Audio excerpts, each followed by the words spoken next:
Hey everybody, it's Janice with Creating Through Chaos. I'm going to start this project off with this sign that I got at Dollar Tree. It's like a little picture frame. I'm going to pull all the stuff off of it, and then I'm going to paint the whole outside edge on the top with a antique white color.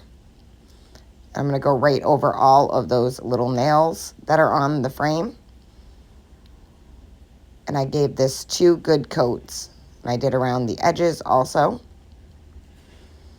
Once that was all coated and dry, I am going to take my mini sander and I'm going to sand off some of the excess paint, going right over the little nails that are on there also.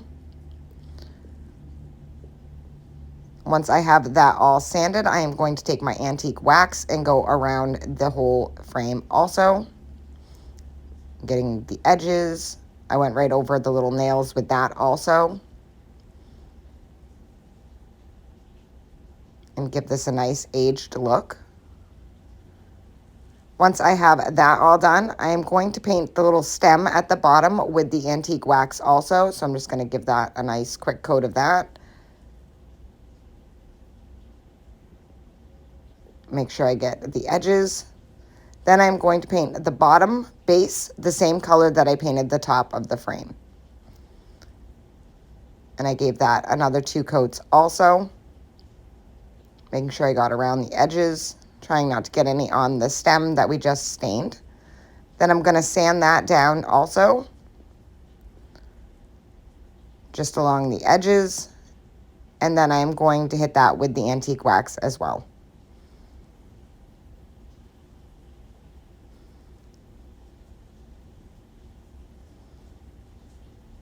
And I also painted the little clip that was on there at the start. You can see it in the top left of the video. I gave that a quick coat of paint. And then I'm going to glue that back into place at the top.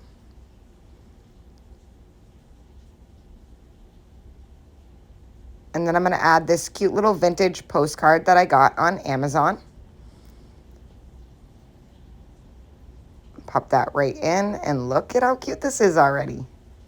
Make sure that it's nice and even. Then I'm going to add a couple pieces of greenery to the bottom. So I'm just going to lay those on the bottom with a little hot glue. One on either side. And then I'm going to add this cute poinsettia right to the center. And I just cut off the backing so that it would sit flush.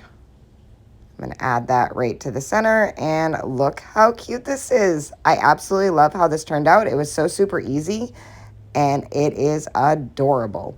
I love the vintage vibe that it has. I love vintage Christmas, and I think this just really came together. Thank you guys for watching. I hope you enjoyed this project. I hope it inspires you to make one, and as always, don't forget to spread the chaos.